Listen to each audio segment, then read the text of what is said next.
Tesla has just secured a record quarter in China. Here's the latest insurance data. And we are now comfortably above the previous record of 122,000. We are at about 126,000.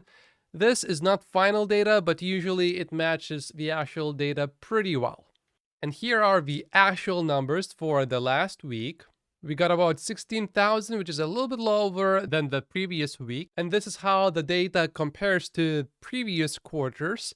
Ideally, we would have just remained flat. This is still pretty good.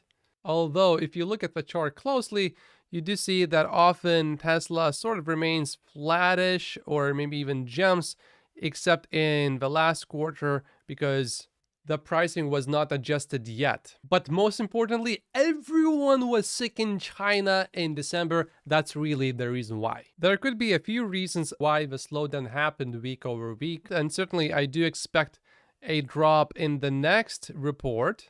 One reason why this could have happened is maybe Tesla is already expecting a record quarter or a quarter above everyone's expectations, and we don't really need to exceed everyone's expectations by too much, because if we just switch to exports right now, then we can ensure that our logistics are better. So if that's the case, that would be extremely bullish because it means the quarter is going to be better than many people think.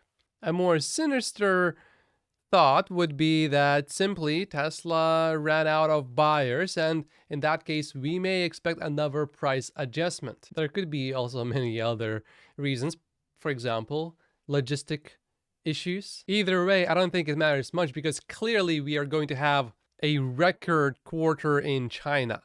Tesla stock today is down a tiny little bit, 1.37%, but I don't think that numbers from China have much to do with that because the markets are down overall. So this seems mostly because of the markets and maybe a little bit also due to other EV automakers being down in the US as well. Here's what James is saying. Almost 16,000, more or less in line with what I was expecting. He tweeted yesterday over 15,000 or higher is what he was expecting. China trending to 130,000 and a record quarter. I think we will have more than 130,000. I think 130 is a safe bet personally. I am still at 430 for the quarter, but this does reduce the probability of upside a little bit. And James thinks that if there was enough demand in China, they would have delivered all of these vehicles within China. So it seems like James certainly expected a higher number for the last week. We also got this here. Tesla China is aggressively recruiting sales personnel on an unprecedented scale. What is going to happen? Here's the full tweet. So let's translate that to English. The translation is not the best, but I don't think there's much here. And looking through this account, he is pretty bullish. And for December 2022, he thought that Tesla will deliver 100,000 vehicles within China. Troy thought it would be closer to 50,000. And based on how the tweet was written here, it seems like he had some sort of insider information perhaps. But in December, Tesla only delivered about 42,000 vehicles. So yeah, I wouldn't really take that account seriously. Not at all. James expects to see more price action from Tesla, meaning reduced prices in Q2. But we will, I think, have a better insight about all of that after Q1 financials are released. But if that rumor is true that Tesla is going to release the refreshed Model 3 next month, that would certainly accelerate demand in China, I think. But that's just a rumor. We'll see what actually happens. And we have good news here. Well, relatively good news, because Troy's estimate did increase, although that is still below consensus. But this is data from March 21st. I think this is a bit low because Europe is looking a little better right now. Farzad is raving about the newest FSD version. He says that it is the most impressive technical feat I have ever seen, and I'm not joking when I say this. The car legitimately drove better than I did on the highway. It was just as smooth and decisive, yet way safer. The world is not ready, he says. That's certainly encouraging, and other people also seem to be happy with the highway stack. Although not everyone is happy, but he doesn't say that it is actually worse. He just says 2 steps forward, 2 steps back. We have some new footage of a Cybertruck. I like that sharp right turn. It turns pretty well. It appears, and they are testing the vehicle here. You will see it doing this. Yeah, right there.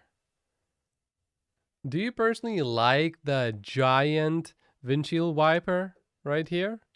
I prefer no mega windshield wiper, but either way, I think it's fine. Currently, the consensus is that deliveries will grow 35% year over year, but earnings per share will decline by about 10% because of price cuts. However, Gary Black thinks that they will only decline by 5%. It is likely that many will find the next earnings call to be surprising, but the question is it going to be surprising on the upside or the downside? We'll find out. Ooh, Lucid is planning to lay off about 18% of its workforce, not 5 or 10%, 18%. Lucid currently has 7,200 employees, and it will communicate details of the layoffs in the next few days. There's an important clarification here. Community Notes would like to add a note of relevance. These are luxurious layoffs.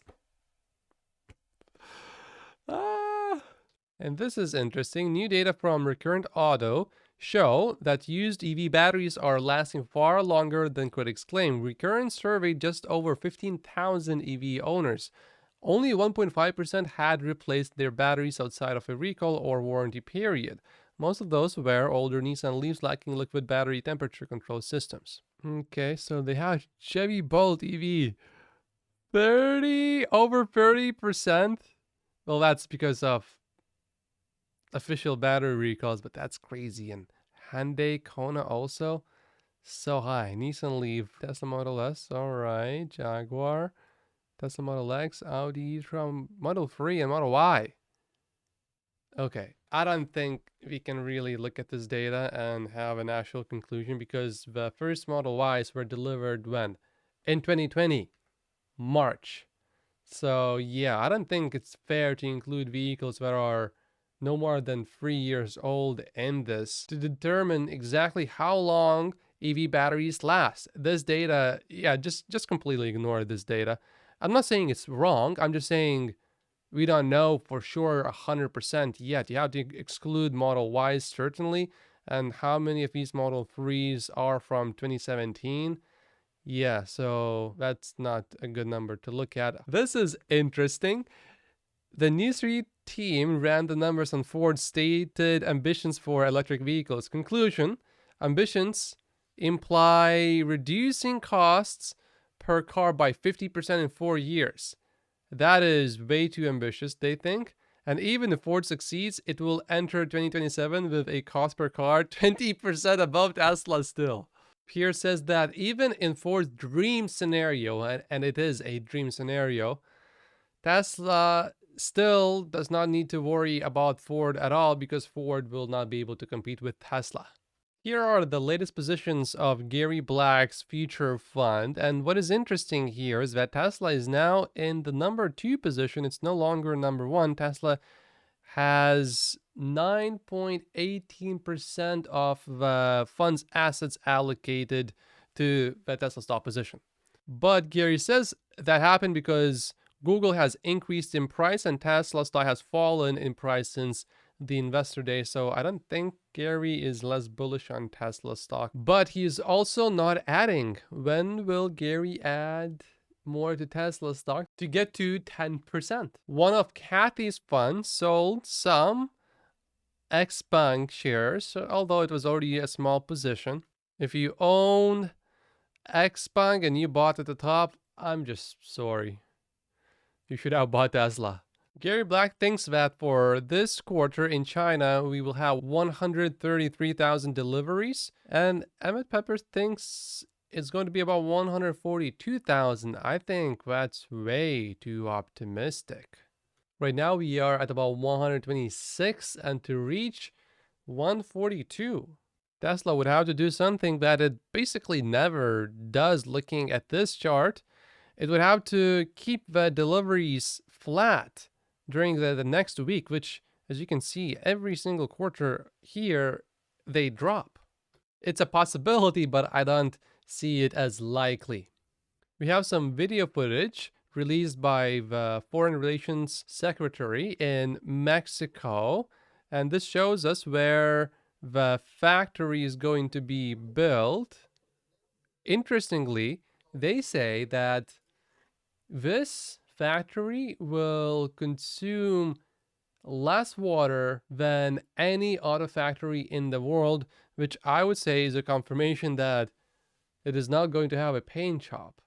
Does that mean that the next generation vehicle is going to look a little bit like the Cybertruck? These are certainly some interesting hints.